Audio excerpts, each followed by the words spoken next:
Go. Hi, it's Steve Hargadon and Audrey Waters, and it is November 5th, 2011, and we're doing the Hack Education Weekly Roundup podcast. Hi, Audrey. Hello. I found myself with some really strong responses to this week again, so I'm delighted to be talking to you. Yes, once again, I keep waiting for sort of the news to sort of die off, and every week, the stakes seem to be getting higher and higher. So Well, I think that's all the more reason for us to be meeting on a weekly basis. I think so too. Okay, so a lot of interesting stories this week. I didn't want to spend too much time on it, but the Open Course Library has opened, and I'm thinking that was largely Cable Green's initiative. Am I Yes, right about that? yes. And this is Washington State set aside some money at the beginning of the year to sort of think through how to help college students address what besides the cost of tuition, what they'll tell you is their biggest burden, and that's the cost of textbooks. So it's an initiative to try to make it so that some of the most popular classes in the state, that the textbooks are available for no more than $30 a course. So it's a combination of sort of openly licensed resources that instructors will be able to sort of pull together their own digital course packets. Cable and I have had a really interesting email conversation because he's coming on the Future of Education interview series, and I saw him speak at the Open Education Conference. And basically his point is if public funds are paying for something, it should be open. And this initiative is intended to kind of spur other people to create course material in other areas to all complement and come together.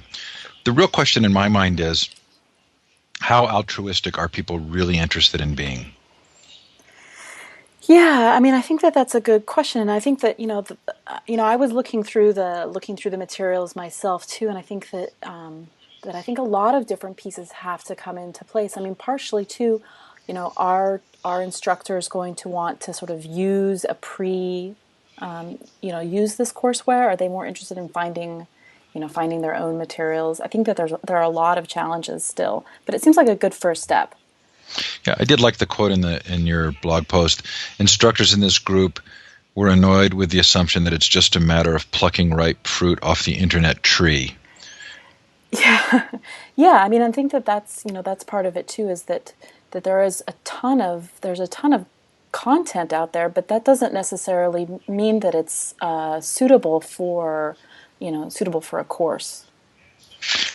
Is going to evolve, and especially for me personally, I'm going to be very interested to see if we can catch the right motivations, because more and more I keep struggling with this thought that as much as the open source movement, ended up having to go from free software to open source, and still sort of arguably depends on some kind of strategic or individual interest to move forward, that we're going to have to see the same thing in the open educational resources.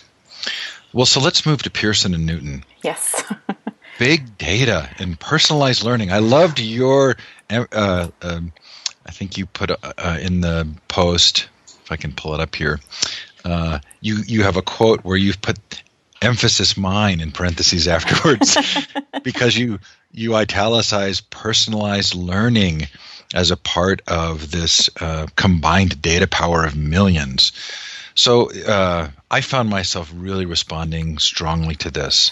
What was your Yeah, reaction? this I think is a really, really important story for a number of reasons. I mean, first and foremost, this is clearly where Pearson is headed in terms of it thinking through its strategy of how to move its traditional print textbook business into digital content, but also connecting that with what is, I think, a very powerful trend right now, which is, analytics based on data, based on student data, and particularly once you have students studying via computers, how can you use that data to sort of to help deliver, again, emphasis mine here, personalized learning to them.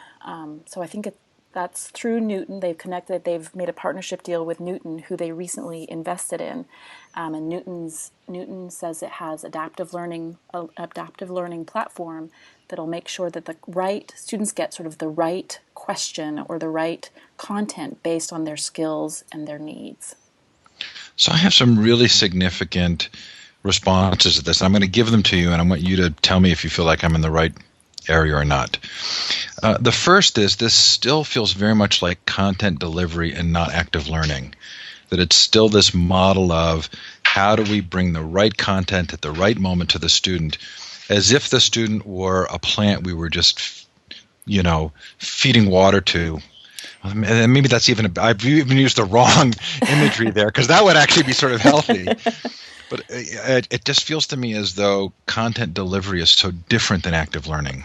Well, I think so too. I mean, and I think that this is an interesting development in a lot of ways, because in some ways, I mean, we have to remember that Pearson really does have an immense catalog of courses that higher education purchases, and so students are already. We could definitely say that students are already exposed to this content, and I think to what you're saying is that sort of philosophy that what you do with a textbook is deliver the right educational content for the right course. And so what Pearson is saying now is that because they can tap into this algorithm, that they can better deliver that content based on students' needs. But yeah, you're right. It still is very much within this box of the content you need to know is dictated by the textbook, the software, the platform. So the moment you say algorithm, I'm thinking Occupy Pearson, and I'll tell you why.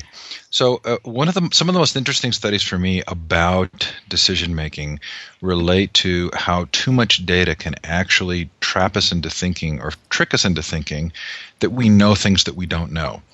And there have been some sort of famous studies about investing in the market where if you only got data once a month, you did a better job as an investor than if you got data on a daily basis. And I'm thinking of the financial crisis, and I'm thinking of this mistaken belief that we have that more data equals better decision making, mm-hmm. and that there's this sort of larger human nature picture that we need to be thinking about, which is having more data doesn't necessarily mean we're going to know what to do with that data or make better decisions, but it tricks us into believing somehow, more data will do better. And I'm worried that, in fact, we might actually do worse. Is that possible? Well, I think that's, I'm hearing a lot of schools are talking about, the move to being data driven.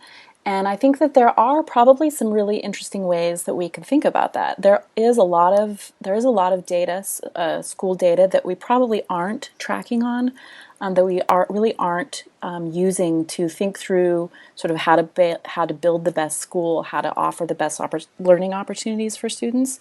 What the data that we look at tends to be test scores, graduation rates, attendance, real things that we sort of can easily quantify. And I think that the push towards data-driven education is probably really just going to give more weight to the kinds of things that we can, quote, standardize and measure easily, instead of really, thinking through the potential of what it means to have analytics that perhaps are looking at things that we aren't quantifying right now. I think that's a really good point. And I'm thinking about also in the financial industry this idea that when we moved from local banks making local decisions to sort of using data in large-scale ways to create complex financial instruments, that we ended up going down a path that created, sort of major disaster. My father has a quote that he has said enough times that I actually remember it, that we... let's see, we can't precisely measure the things we value highly, so we tend to place too high a value on the things we can precisely measure. I think that is precisely why this deal between Pearson and Newton is such an important deal, because this is absolutely us looking to measure the things that we're pretty sure we know how to measure, which is how well a student responds to a series of multiple choice questions placed in front of them on a computer screen. We, I don't think that's much to do with personalized learning, but that's certainly, I think that's certainly how this is being spun, and I think that we're going to see a lot more of this. Fascinating. Well, I really appreciate your opening that door. Okay, Code Now. This was very interesting to me because there was a reference to Scratch in the story, but I keep thinking Seymour Papert, Logo. You probably don't know Jeff Elkner, but he teaches Python to kids in high school. I mean, there is a really rich vein of educators who have worked in thinking about how to really teach programming. And is Code Now really a great new thing, or are they missing sort of existing practices that could be brought into what they're doing? I think it's probably a bit of both. I think that what fascinated me about talking to Ryan, the founder of this new project, is that he's sort of laying out his personal experience. His background is in filmmaking, and he is one of the sort of group of young folks who joined the Obama campaign and ended up in Washington, D.C., and is feeling a little disillusioned and still wants to change the world. And so it's this really interesting, I think it's part of a new set of entrepreneurs and in some ways educators who perhaps don't have that long history of knowing about the field, but have this newer feeling that they must go out and make a difference.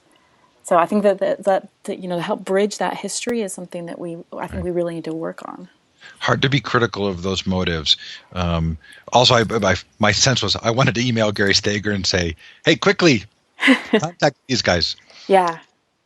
Okay, so your post on education platforms, build one or build one. Yeah.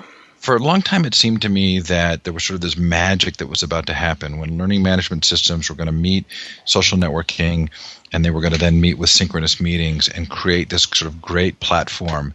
But I'm not really in the higher ed arena, but the content models that you're focusing on that seem to be coming out to the fore don't really seem to recognize the passion and energy around social learning. Right. And I think that, a lot of these older models, I would even take it one step back, and they actually are sort of, they're not Web 2.0 at all. I mean, they're very much, they're online, but they each of them sort of acts as though anything that happens in a classroom is really it's certainly isolated from other classrooms and from the rest of from the web. And so I think that as we see a shift in the learning management system to have to respond to collaboration, to have to respond to social networking, social learning,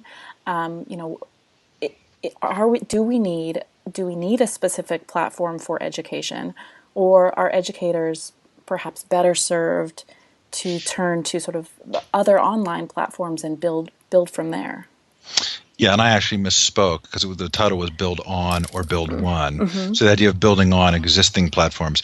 I think what was interesting about the idea of building on an existing platform is the fear that you're then wed to that particular commercial provider. So if you're building on top of Google, you don't really have control of Google.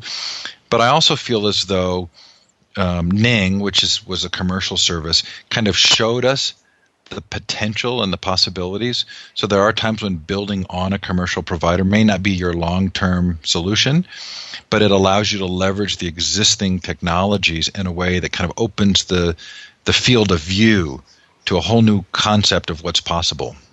That's actually really interesting because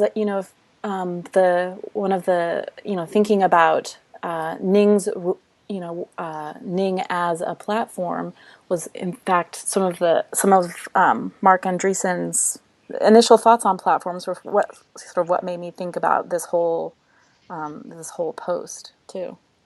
So, Yeah, it is it's a I mean, I know Drupal well enough to know that I could never have done in Drupal what I did in Ning. mm-hmm. But now that it's been done in Ning, we have much more incentive to do it in projects and programs like Drupal. And if Ning were to go away, we would find a way to recreate it because it was shown to be so valuable. And I feel that way about sort of anything added on top of Google. It makes me increasingly nervous, but at the same time, gosh, what brilliant capabilities begin to exist.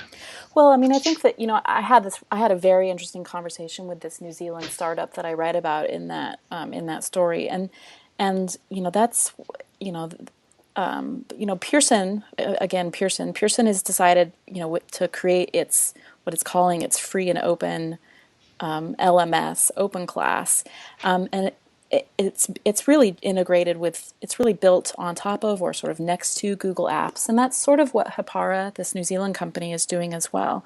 But just thinking about what it means for a little startup, what I think they have less than 6 employees to be able to sort of take on Pearson because they can actually put an app in the Google Marketplace is really interesting.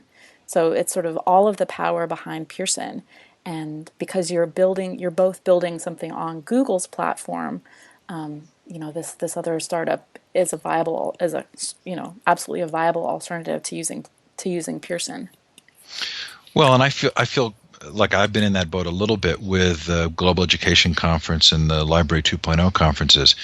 I mean, I took a set of existing tools, Google Calendar, and a small startup, you can book.me for scheduling conferences, and I ran a 6,800 person conference as one person. And that feels like that's very disruptive, Yeah. right? I mean, what would it take normally to run a conference with 150 sessions or 450 sessions? The idea that one person can now do that seems highly disruptive. And it also seems to me that in part what it's saying is that the platform may not in fact have the power that it used to. In a Web 2.0 world, owning the platform doesn't necessarily mean you own the marketplace. Right. Although, I mean, I think the flip side of that is, we're seeing some of these really powerful platforms develop. And so what are the implications then for education and for all of us when so much of the web is built on, I would say, on 3 platforms, right? Facebook, and Amazon. And I think that Amazon's infrastructure behind the scenes. So Right. So, yeah, very good point as well. Um, okay, so moving on to plagiarism. Short story. yes, Um, Basically, the idea being that there's comparable plagiarism both from the Turnitin group, which is a commercial provider, right? yeah. Turnitin is sort of is I have sort of issues with I have a lot of issues with Turnitin. I think that it's in some ways they issue these sorts of reports that say, oh, plagiarism is on the rise, and they sort of throw out a bunch of interesting figures here, and it's not exactly clear what constitutes plagiarism in this case. But what fascinates me, because they say they're talking about content matches, so they say that of the papers that have been submitted to Turnitin, 30% of the content matches from high school students come from sort of social sites. And a content match isn't necessarily plagiarism. But I think it's interesting to see how students in high school and college are actually differing where they're using, where their sources are coming from. Well, so it was slightly higher for high school students using the social media than it was for the college students, right? Mm-hmm. Yeah. So that indicated to me either, okay, well, we have different generation, even a couple of years of different use of the web, but also college students tend to be a little savvier, right? Mm-hmm. I mean, they're probably less likely to use a social media site than they are to actually search a little bit deeper for their plagiarizing. Right. Well, the one I thought was interesting is that college students are more likely to use paper mills or the actual cheating websites. And so, Ah. just thinking, I mean, I think that thinking through it's sort of why people cheat, something that we've talked about before, and how people cheat. but also thinking through sort of what are the pressures that would mean that a college student is actually more likely to go to a specific cheating site rather than have what you'll often hear from students is, oh, I didn't actually mean to plagiarize that. I just didn't, like genuinely, they just didn't get the citation correctly. This this is so funny. It's another case of my just having been so buried this week in the library conference. I said it was a short post, but I'm looking at it. Well, there's the rest of the story on Mind Shift. Now I'm mad at myself for not reading it. Okay, so I will have to go back and read that and save comments for a later time. It did remind me of the degree to which my own children have sort of struggled with this. My teacher won't let us use Wikipedia. Right. And I hear Well, I'm that from okay my with the son. idea, Yeah. don't use it as a source, but it's such a brilliant place to start getting information. Right. I mean, and actually thinking through how Wikipedia is assembled and its own use of requirements for citations and editing, I think is actually a great lesson in citation. Yeah, although I think in your weekly roundup, you did I read it in your roundup that Yes. they're looking at possibly maybe 1 in 20 Yeah. is What not actually having sufficient citation. actually 1 in 20 have no citations at all. Oh, Which I would say that Carl Fitch, math teacher that he is, did call me out on Twitter this morning saying that is, 95% then do actually have citations. So, duly noted. But I do think that there are problems with how some of the pages in Wikipedia aren't cited at all. yeah. I mean, I'm a very active Wikipedia user, and probably several times a day going to Wikipedia, and every once in a while, I will read a page and I'll think, nobody's even looked at this, Hmm. and to give it the sort of the crowdsourced pushback that it needs. Yeah, but I think that again, thinking about banning sort of this blanket banning or at least dismissal of Wikipedia in schools, I think is really actually detrimental to the larger Wikipedia project, which is a great one and a very important one. And I think if we could think about how to use Wikipedia intelligently, I mean, there are some universities that are actually offering their students, the assignment for their students is to contribute to Wikipedia as part of their project. So it's not just sort of write a paper that the teacher sees. It's actually contribute knowledge back to a crowdsourced encyclopedia. The difficulty with that is that you can't put original material on Wikipedia. So it has to be referenced. So it's a little bit of a more sophisticated operation Hmm. than most students are prepared for. I'm going to shout it out just because I've wanted to do this for years, and I'm hoping somebody will listen and hear this and want to support it.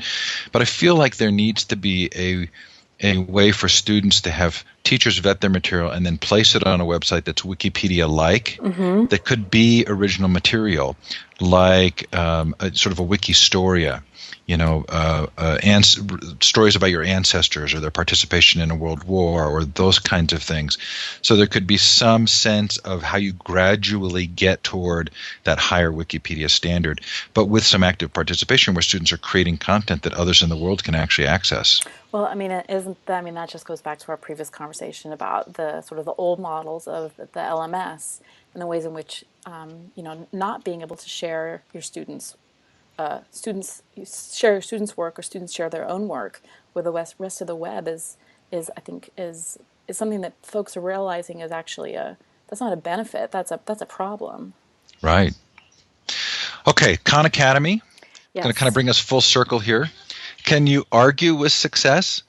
I I'm can. kind of tired of doing so, and I don't know if it's sour grapes, but again, I looked at this and thought, is this actually a good thing? So, what's Saul Khan teaching us that is of value? What are we learning here that really does have value from this story? Is it that people want more engaged, shorter kind of explanations of things? Is it what's the good here? I mean, I think that there's actually a lot of danger here, and it's always interesting when I write stories about Khan Academy that I see more than any other organization or company that I write about. When I write about Khan Academy, there is a very knee-jerk blanket reaction response to people, which is Khan Academy is the savior of education. He's the most amazing thing that's ever happened to education, and we should all be very, very thankful that he's receiving more money to do what he's doing. And I think that we should probably problematize that a little bit because I not that I mean I think that it is commendable that he's created almost 3,000 videos on YouTube that he's giving away for free. But I think that it's a lot more complicated, and I think that again, teaching and learning is a lot more complicated than just taking a video or taking a lecture and then putting it on YouTube. Again, I'm less impressed. I'm actually less impressed with what Khan Academy does than the buzz about him being sort of the savior of math. well, it's so funny. My daughter's standing here next to me as we're doing this, and I say the words Khan Academy, and she says, "Oh, I love Khan Academy." So there's something going on there. For me, though, again, you do this sort of wry quote at the end, right? Where the irony dripping with irony, his team now has $5 million to take the lecture homework exam model into the high. The thought that occurred to me was that there's a big difference between knowing how to order a pizza correctly and making one. Yeah, And okay, so this is sort of content delivery, it 30 is. minutes or less. It is content delivery, and I think that, I mean, and this is a story that I like to tell. I mean, when I got my bachelor's degree, 15, 16, a long time ago, many years ago, and I actually took several of my classes through what was then called distance learning, or even traditional sort of correspondence courses. And one of them was a statistics class that was video. So I got a box with 24 video lectures of Statistics 101. And I could watch the videos and I could rewind the videos and rewind and replay and rewind and replay and rewind and replay. But if I didn't understand linear regression, it didn't matter how many times I replayed the lecture. Like it still didn't make any sense to me.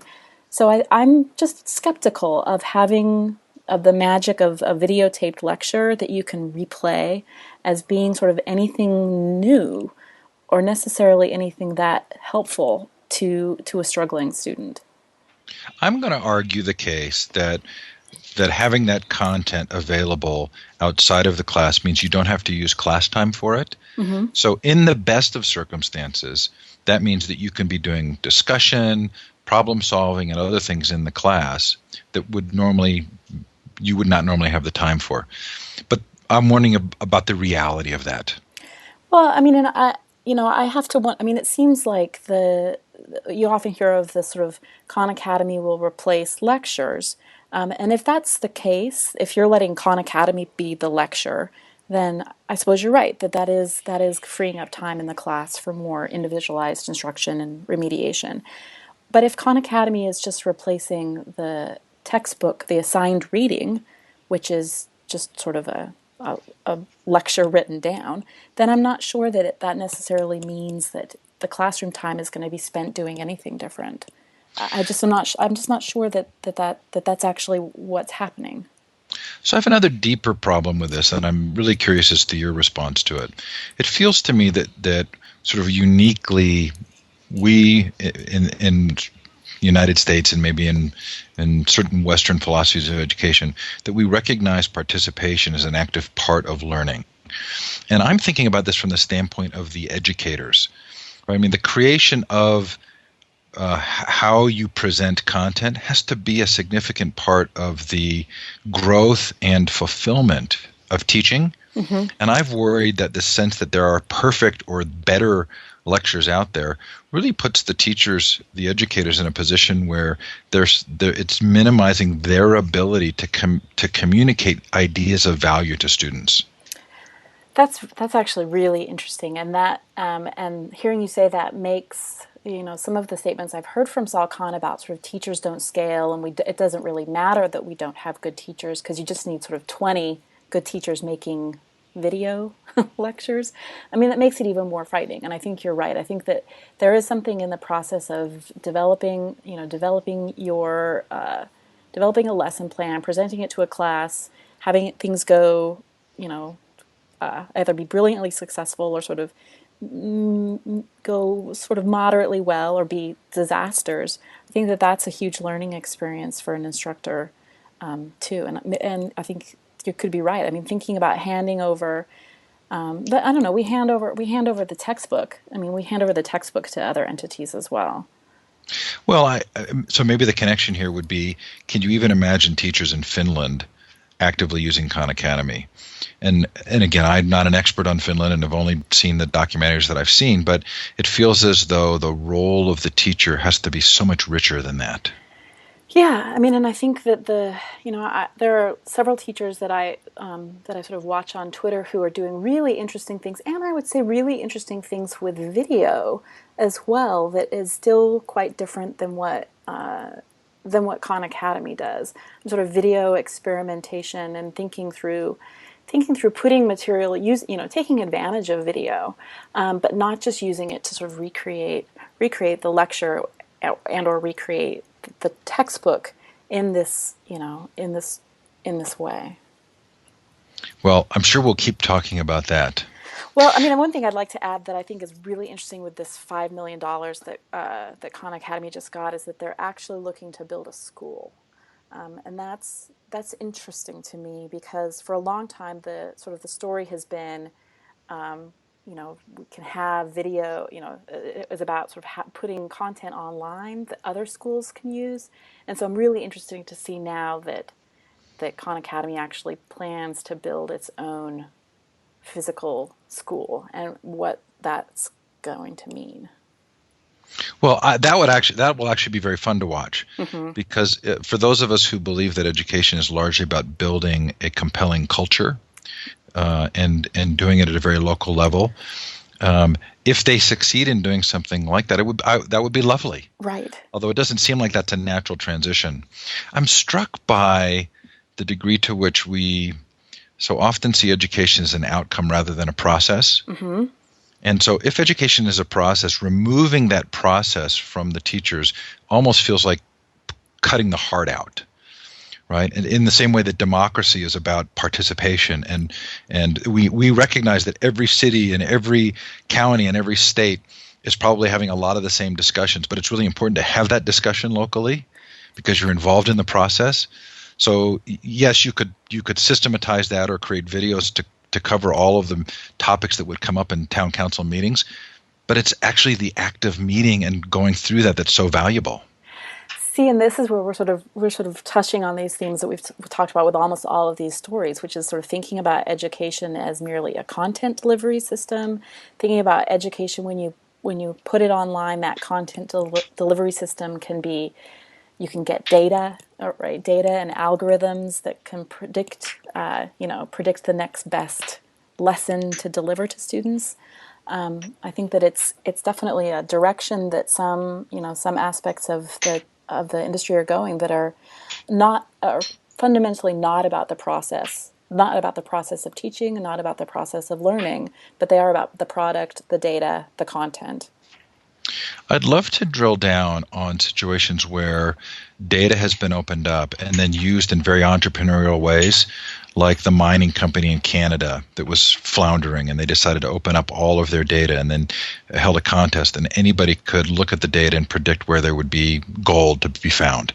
And sort of the incredible entrepreneurial, passionate interest that was developed and the huge success. And so maybe the difference between opening up data that allows people to actively engage with that the ways they want to versus creating data that you prescribe how you're going to look at it or create expectations for what you're going to measure. Mm-hmm. That would be interesting to follow.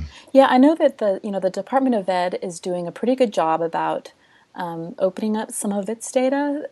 And I think that other organizations are starting to as well. But I think that there also needs to be sort of thinking through what do we want to get out of, what are we looking for with this data, and who's doing the looking? Because it's not necessarily clear that just sort of opening the data is necessarily resulting in any new problems being sort of addressed. You're so right there. Like with the LA Times and looking at the data on teachers in Los Angeles, and the ability that for somebody with a certain amount of visibility to actually interpret that data a certain way that may or may not be accurate, but have it then become the main narrative. Right, right.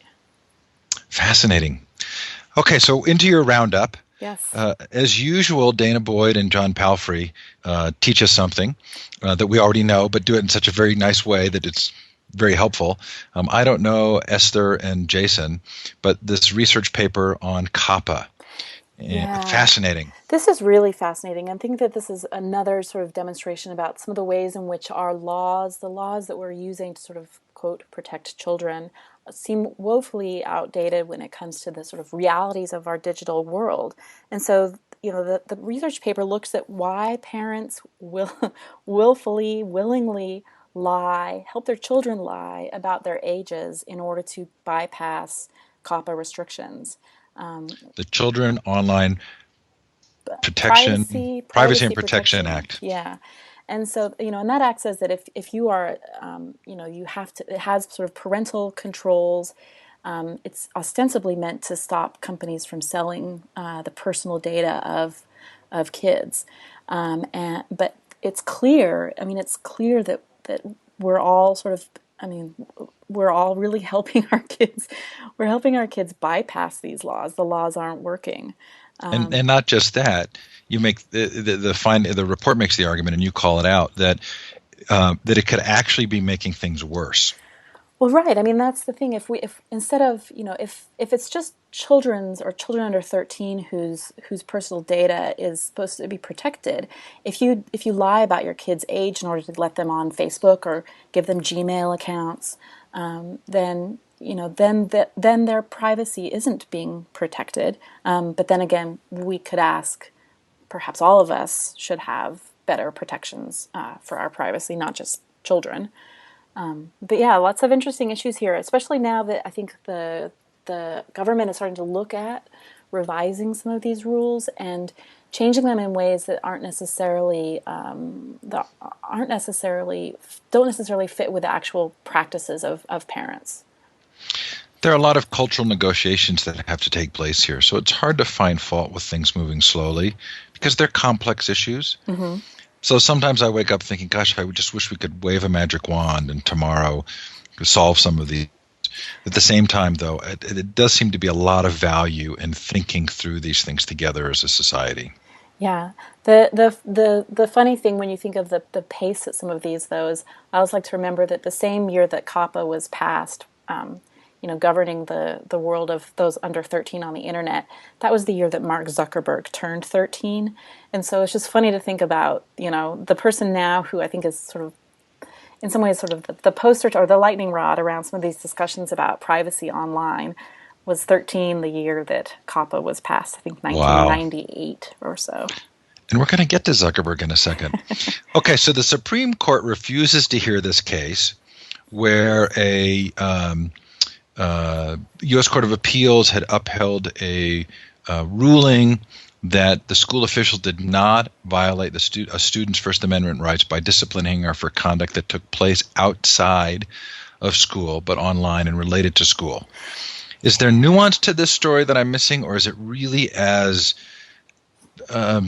nonsensical as it seems? I think that it's fairly nonsensical. I think that, so the student posted comments, vulgar comments about a teacher on Facebook and on web forums, and was disciplined at school, even though she hadn't used school computers to make the comments. She hadn't, they weren't on school websites, but she still was in trouble. And sort of, I think that students' First Amendment rights are always, I'm not sure students have a lot of First Amendment rights in general, but here's another example of thinking about the ways in which online conduct is now, students are finding themselves with, their rights sort of restricted online as well. I'm not saying the behavior was appropriate, but it was a fascinating thing to think that we're willing to look at this kind of an issue, especially in light of the fact that some will argue that schools are probably the most undemocratic places in a democratic society. Yeah. And if we look at the Occupy movement right now, and we look at the Tea Party, What's really interesting to me is we are going to require some really thoughtful civil dialogue to get through some of these issues. But we're going to require it of a populace who have not spent much time actually being involved in civil dialogue. Right. It's a huge argument for democratic schooling. Yeah, I mean, and I think that I think that this is, some of the battles that we really have to think through here is what is it, what does it mean to sort of restrict, to have these sort of restrictions on students, both while they're at school and then, while they're at home, online, because as the polis, as politics moves both on and offline, I think it's imperative that we help them be, think through what it means to be, think through what it means to be a citizen and an active citizen, participating not just in sort of voting, but in all of these sorts of discussions. Right. Well, and is it legal to stay in a public park after a certain time at night? I mean, should you be arrested? I mean, it felt to me like, it feels to me like we're going to have to grapple with some pretty deep issues here about what we really think democracy is. Mm-hmm. Okay, so Kindle Lending Library. Oh, I was so excited. I heard about this. It's gonna be. One book a month out of 5,000 titles. Da, da, da, da. I'm a Prime member. I buy Kindle books all the time. But guess what? I don't own an actual Kindle device. Same here. I'm experiencing the same thing. Although I will admit I have pre-ordered my Kindle Fire. Ah, you did. I Yeah. almost have, but I actually I ordered it and then I canceled the order because it just went a little bit beyond the line for me. One was the promotion of this cloud browser concept as being Yes. uniquely theirs, when in fact many other browsers have done that for a long time. And the second part of it was the kind of lock-in that stopped me from being a big Apple fan. Right. Yeah. Well, I will say that my plans for the Kindle, I mean, unless it absolutely is like sort of, to borrow Steve Jobs' phrase, unless it is absolutely a magical device, my plan is just to test drive it and probably sell it on eBay a week or two Oh, good. later. Selling on eBay was. If you had said you were going to send it back, I was saying, "You really want to say that out loud?" No, sell it on eBay. But I am curious to sort of see Amazon sort of the stake in the ground in terms of thinking, can we see a real rival to the iPad? But in terms of this Kindle, the lending library, I think that this has really actually been a fascinating development because I think people have been excited about having a Netflix for books. Not only are none of the big six publishers participating, but apparently Amazon is also engaged in some really interesting financing of this, so that they're actually paying the publishers as though the book had been sold when people are buying it, When or they're excuse me, borrowing when it, borrowing it. Yeah. So I don't know how sustainable this version of the lending library will be. there's already been some questioning of the finances of this project as a whole. Right. Right. I mean, just the whole idea of, are they actually going to be making enough money? But what's really interesting is, in the same way that Steve Jobs was sort of the master of design, it feels like Jeff Bezos is sort of the master of figuring out a market. The platform. He is the master of the platform. You go, and so Amazon ends up getting questioned almost every year on some aspect of their business, and they end up still kind of reshaping our expectations for what happens with an online retailer. Yeah. So at one and the same time, I'm kind of curious that that he gets sort of the same bad rap that Jobs does about how he manages things, and lots of criticism, but ends up sort of pulling off these kind of masterpieces of shifts in thinking. Yeah. No, I think that that's one of the really interesting, and I think too sort of frightening ways of thinking about both the iPad and the Kindle Fire as being the sort of new form of retail lock-in for our digital content. Yes, and like we've talked about in sort of the non-open software offerings, sort of how compellingly valuable they are, and how easy it is to walk into that without being able to look at the long term. Yeah, I mean, and I think too, as as schools are thinking through their strategy of particularly putting tablets in the classroom, adopting these devices. What are the implications? What are the implications for schools when they make these decisions in Right. terms of hardware, software, the digital content that those companies give you access to? So whereas the Kindle Fire may not have nearly the kind of visual quality that makes it so attractive to bring into the classroom, it potentially could really have a strategic advantage in terms of the book content. Yeah, I mean, and I think that, we've talked before about World Reader and, just the importance of having the importance of having ebook content on a portable device is huge. But again, if the big six publishers aren't on board with this lending library, I mean, how hard is Amazon going to have to push to get the publishing industry on board in general with this move to digital? I think that it's still a sort Right. of a battle that Amazon, neither Amazon or Apple sort of are are winning, but partially because I think the Right. publishing industry is just sort of wringing its hands about what to do Well, about ebooks. and Google is clearly in this fight as well. Right. Yeah. Okay, so Larry Sanger introduces Reading Bear. Yes. And I thought of your story about television watching and children, and I'm wondering how much that we are really trying to make learning less about, um, actual human interaction. And does a program like this actually is this newsworthy? Well, I just gave it two sentences. So no, not really. I mean, I think but that's the other thing that this is indicative of is the amount of money and interest that's going on right now in Silicon Valley and sort of Silicon Valley, the industry, not necessarily the geography, in the education space. I think we are seeing so many people sort of start start start education companies that I think that is something to watch. I really liked the book Redirect. Um, and I'm blanking on the author's name, but I just interviewed him for the Future of Education, Tim Wilson. And he talked about social programs, and we're gonna look at the abuse apps in a second, but really sort of testing what works and what doesn't, and how clearly sort of significant human-to-human contact with parents early on who are struggling with their kids makes such a difference, much more of a difference than any kind of technology would. You almost want to make the case here, or stand up somewhere and shout, please take some of this money and actually look at how you would help support a family, because that interaction between the parent and child in terms of learning verbal skills seems to be so clear. We know that.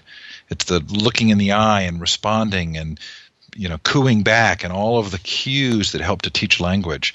And then I read that piece and I thought, another computer program Yeah, well, doesn't do anything for me. and I mean, I think what we were just talking about earlier with thinking about the teaching process as well is I think that we are so excited about the potential for some of these technologies to change teaching and learning that the actual teaching and learning gets lost in our infatuation with the shiny new hardware and the latest applications. Okay, so the Department of Health and Human Services announces winners of a challenge to build apps to prevent sexual assault. I couldn't find as much detail as I wanted here, but it felt to me as though these two apps were kind of sort of in interesting solutions. And do you think they're going to work? I've been fascinated by the challenge.gov program in general. Sort of talking earlier, you mentioned opening up data. This is this other piece in which the government is making data available and then also encouraging third party developers to to actually build sort of socially useful applications. And so the Department of Health and Human Services wanted to target the fact that sexual assault on campus is rampant, and the two apps that they built were both aimed at helping college age students notify their circle of friends, sort of where they were going, just and have a quick and easy way to get help if you find yourself in a bad situation. And that bad situation can be sort of walking home from the library after dark, or it can be sort of a date that goes wrong, or sort of anything in between. And they both again rely on this connecting the social piece and enhancing the social relationship piece, which is something we should be talking about technology. We should be talking about how technology can enhance our social relationships, I think. I actually thought these were sort of brilliant ways of addressing the issue. Mm-hmm. Okay, the one laptop per child program, stealth dropping computers into villages. Is this a metaphor for a lot of our ed tech interactions right now? Oh, yeah. I mean, I think some of Sugata Mitra's sort of work on taking a computer to a village in India and leaving it there and seeing the kids sort of figure it out on their own. I think that figuring it out on your own is a compelling and profoundly important learning experience. That being said, it does seem a little odd to me that we would have the gods must be crazy sort of moment where computers fall out of the sky in the developing world. I mean, it does seem as though we have a little bit more responsibility than just sort of Want to parachuting believe. in. Yeah. I really want to believe in the Sugata Mitra village stories. I haven't been able to get them on the show yet. But in part because I really want it to be true, but I also want to ask some hard questions. Yeah. Is this really real, and what are the implications for this? Do you want to give a shout out for your new blog?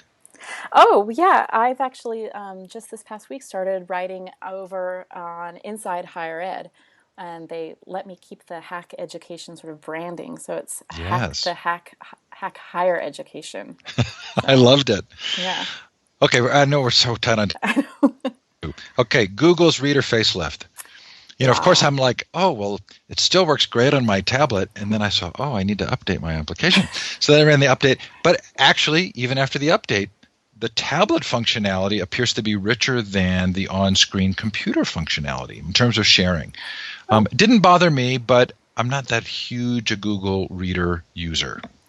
Yeah, I mean, I think that it's funny. I think I tweeted earlier this week that in its battle versus Facebook for the control of social, that Google is taking a page from Facebook's book and changing the UI so frequently in all of its apps that everyone is sort of up in arms about the new look and feel. I think that the changes to Google Reader, people seem very upset about it. Now that I've played with it a few days, it's all right. I mean, I used the share function just mostly to share, silly Star Wars stories with my little brother and boyfriend. So the fact that now I have to click to share to a special circle, I can live with that. There's been a facelift across most of the Google products that I use. Yes. And I sense this is part of the advice that the Google founders have been given to sort of drop things that aren't working, sort of the Apple advice, right? Right. Drop the stuff that's not working, really focus on what is. I will tell you, I haven't really loved the new look, and I'm actually very frustrated with the horizontal slider bar. Yeah. Enough that I'm noticing it several times a day, that if the particular thing I'm looking at doesn't fill my screen and I have to try and slide over, I have a hard time doing so. Yeah, I'm not that thrilled with the new look and feel of the Google products either. And but Google has never really, I mean, this is sort of, if you think of the world of Apple versus the world of Google has never really got aesthetics. I don't think that they care about aesthetics the same way that Apple does. And it seems now even profoundly more obvious as they're sort of refreshing the look and rolling out redesigns that are sort of uglier and starker than before. Well, yes. So we'll leave that. Students' use of ebooks and not actually increasing. Is this because you can't take notes and you can't highlight? Is it because of portability? Why would students not be adopting ebooks more? I think that that a lot of the textbooks probably just aren't available on ebooks. I think that and I think that, despite all of the buzz about ebooks being easier or lighter, the bottom line is they're not cheaper. And I think students buy their textbooks used. They sell their textbooks back at the end of the semester to try to recoup some of that money. And, you would have to really love your introductory algebra textbook to spend $100 for an ebook version that you can't sell back Right, at the end of the semester. Really good points. Okay, so Zuckerberg donates $100 million, Yes. and where are we? What's going on there?